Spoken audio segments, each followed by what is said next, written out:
sistema inmune se divide en sistema adaptativo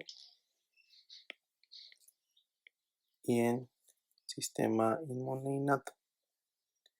El adaptativo se compone o se divide en adaptativo celular, que está compuesto por las células T, en adaptativo humoral, que está compuesto por células B inmunoglobulinas, y por este sistema llamado ADCC, que es una toxicidad celular dependiente de anticuerpos. Y el innato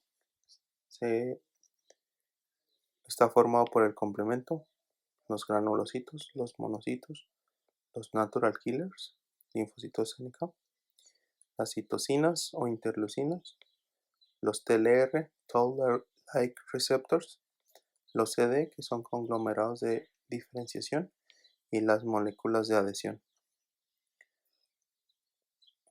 Las características del sistema innato es natural, lo tenemos desde el nacimiento,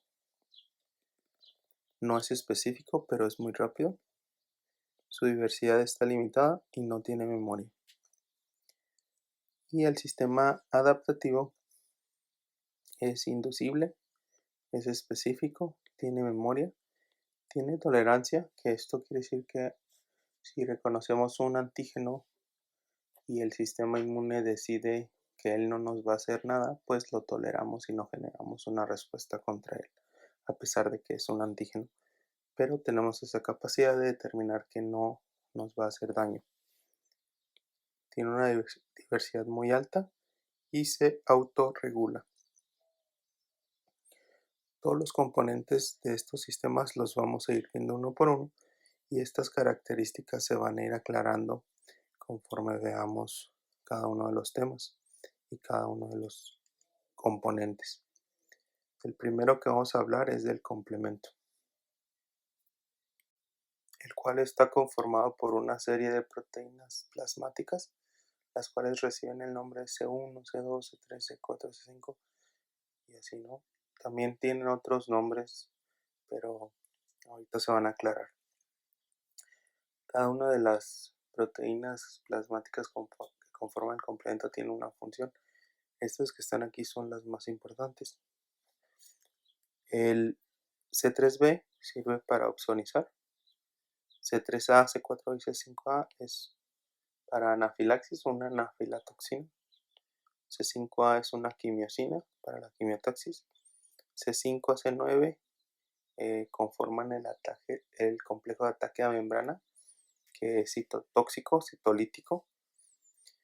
Este C3dG y C3b, que no lo encuentran muy bien en los libros, son un poco raros la información, sirven como activadores de las células B, ayudan a la producción de la IgG o de otras inmunoglobulinas. El complemento funciona en conjunto como una cascada muy similar a la cascada de coagulación y tenemos tres formas de activarlo: la vía clásica, la de manosa lecitina y la alternativa. La vía clásica comienza con C1. C1 está compuesto por tres subunidades CS, CR y CQ. La CQ reconoce a un anticuerpo en su porción Fc o una inmunoglobulina. Noten, aquí estaría unido a la porción Fc. Esta porción CQ del C1 se une a la porción Fc. Y la porción FAP de la inmunoglobulina reconociera algún antígeno de algún patógeno. En este caso parece ser una bacteria esta imagen. Entonces noten que esta espiral en rojo representa a estas líneas rojas de la bacteria. Entonces un patógeno entero puede tener múltiples antígenos.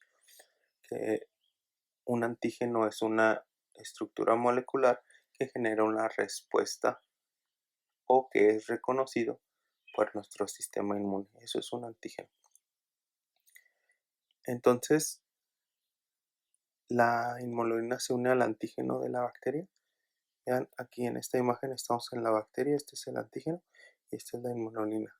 La porción FAB de la inmunoglobulina reconoce a los antígenos y cuando está unido esto antígeno anticuerpo, C1 reconoce a la inmunolina. Entonces la porción CS de C1 se modifica estructuralmente y ahora tiene la capacidad de romper a C4.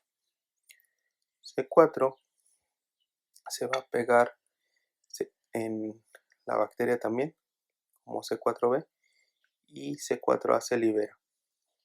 Entonces C4 unido a la bacteria atrae a C2.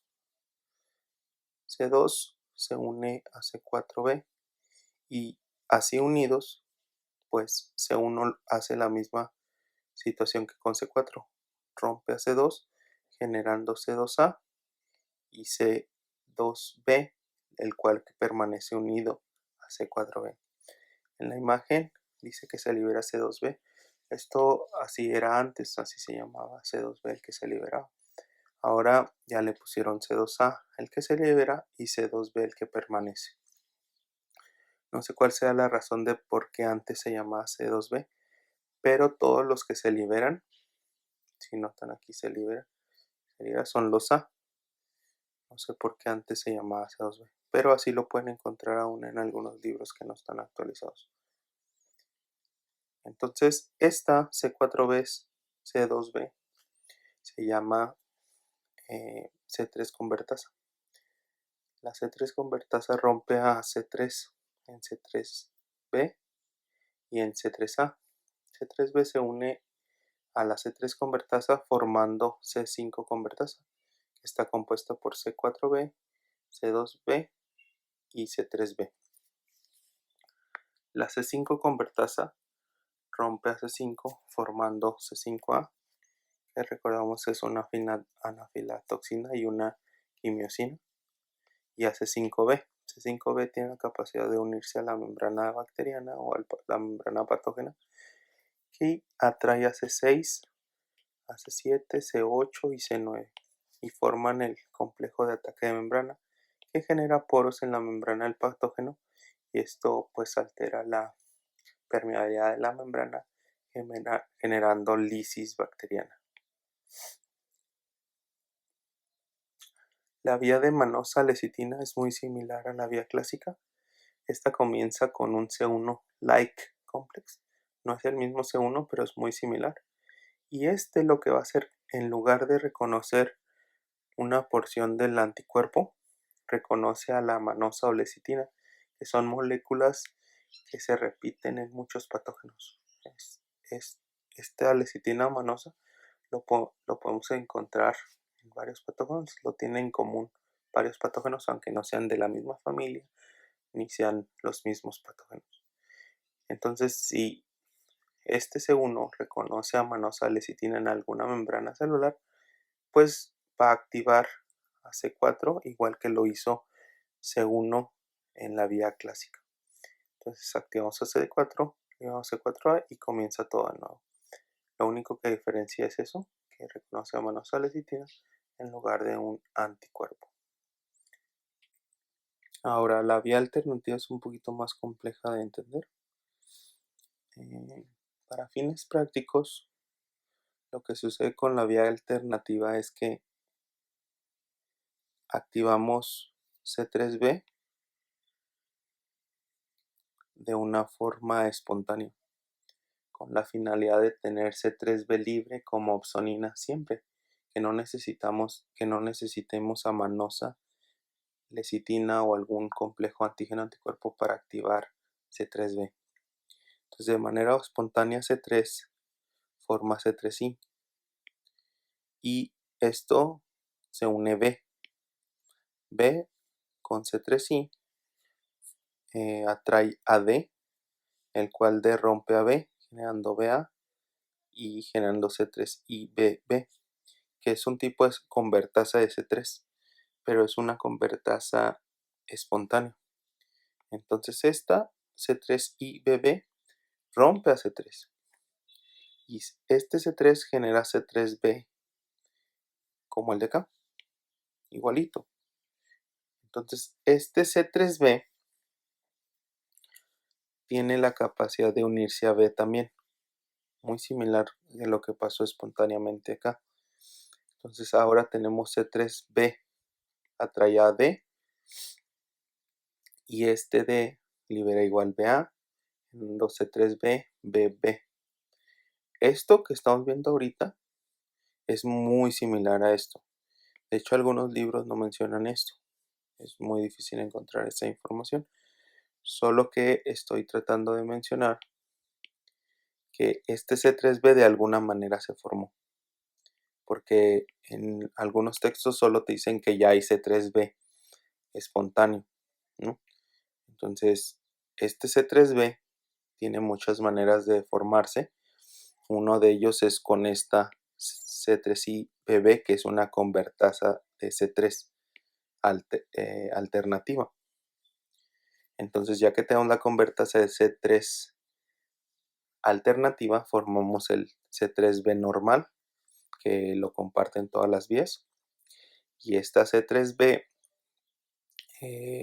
se une a B también, generando este C3BBB, que a este se le une la propierdina que estabiliza en el plasma este elemento.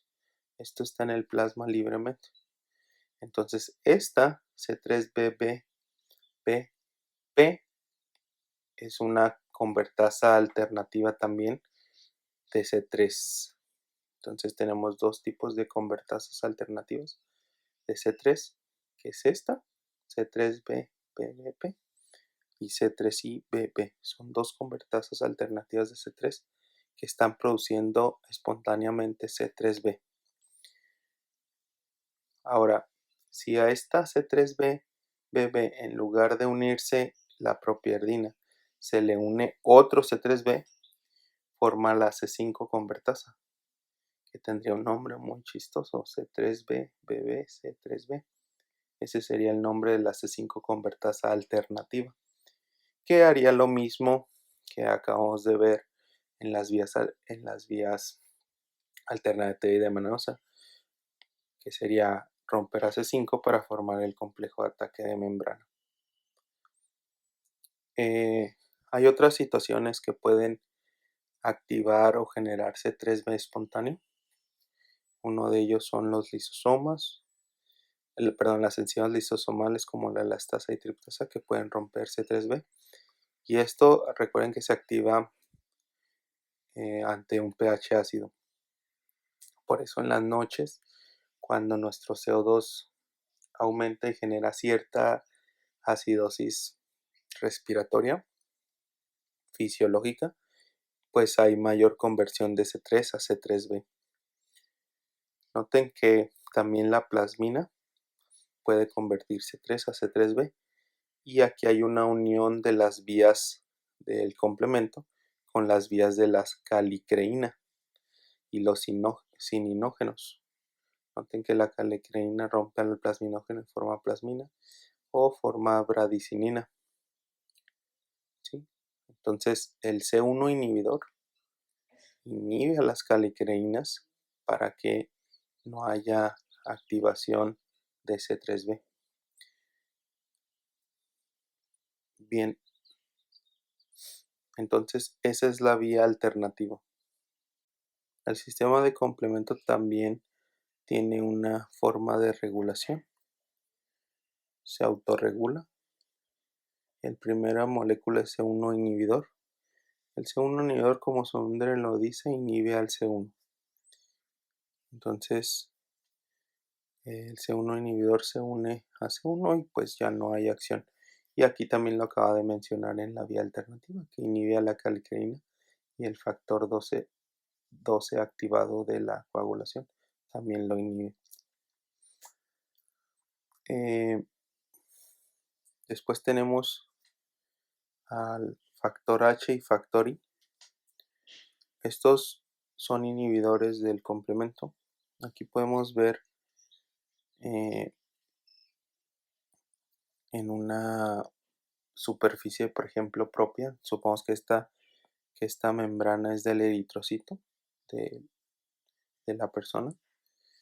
Entonces el factor H se va a unir a un C3B. ¿Por qué el C3B se unió al eritrocito? Porque se puede unir a nuestras células. El problema es que permanezca ahí, porque si permanece ahí, unido a nuestras células puede destruir nuestras células. Entonces el factor H lo que hace es unirse a C3b y atrae al factor I, y juntos rompen al C3b formando IC3b. Entonces este CD46 o MCP pues es una enzima que rompe a C3b unido a nuestras células, generando C3C y C3DG. Pero lo más importante es que quita C3b de nuestras células. Entonces el factor H y factor I y MCP, CD46, son moléculas que evitan que nuestras células sean destruidas por el complemento. Por ejemplo, lo que sucediera en una célula bacteriana cuando C3b está unido, pues el factor H no se une a él. Entonces sucede lo de la vía alternativa, por ejemplo, que se une B, lo reconoce D, genera C3bb y convierte más C3 en C3b y pues genera la vía alternativa de la activación del complemento. Otros sistemas de regulación son el DAF o CD55. Esto es si falla el factor H y el factor I. Supongamos que C3b permanece más tiempo unido al eritrocito y BB se le une. Entonces ya sucedió esto. Hasta aquí estamos, ¿no? Y es en nuestras células. Entonces el eritrocito va a tener cómo defenderse mediante esta molécula DAF o CD55. Entonces este CD55 se une a esta C3bb, que es una C3 convertasa alternativa, acuérdense, y lo quita de ahí. Prácticamente lo expulsa.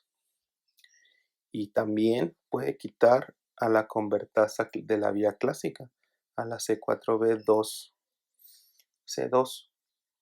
Entonces así evitamos que el complemento reconozca nuestras células. El ejemplo que está dado es el eritrocito, pero podría ser cualquier célula de la sangre. Entonces eso hace DAF CD55. Y el CD59 no está esquematizado aquí, pero es un inhibidor del complejo ataque de membrana, ¿no? Del MAC. Este se une a C9, C5, C9, C8, C7, C6, C5 y evita que el ataque de complejo de membrana se una o se forme en nuestras células. Ya para finalizar, hay enfermedades asociadas a el complemento. Por ejemplo, si estás deficiente en C3, tendrías infecciones bacterianas. ¿Por qué? Porque el C3b no se formaría y las bacterias son antifagocíticas, sobre todo las que tienen cápsula. Entonces, como no va a haber opsonización, pues no se van a poder fagocitar.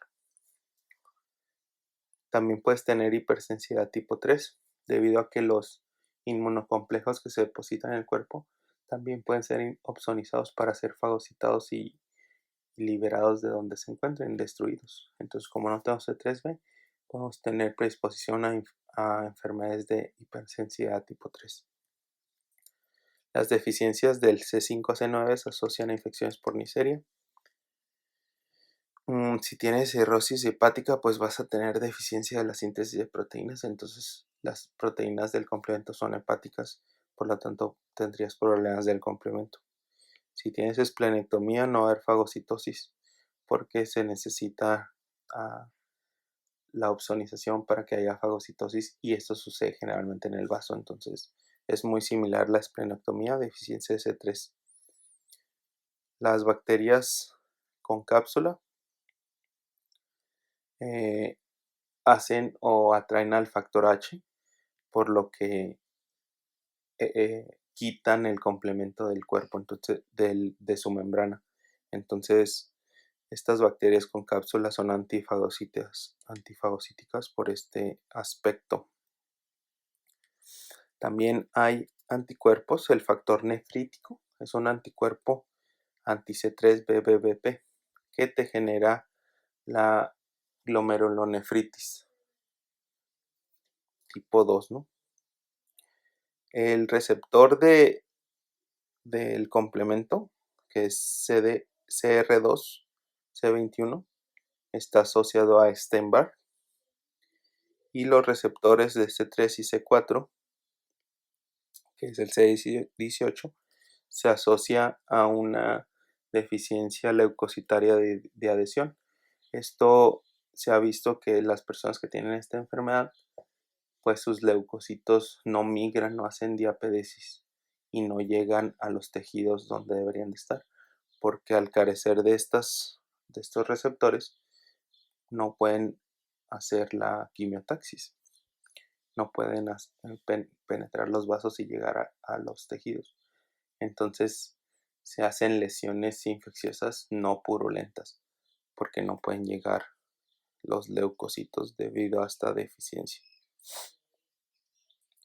Entonces, eso fue el complemento. Si tienen alguna duda o pregunta, por favor déjenlo en los comentarios. Y si no puedes, entrega las llaves.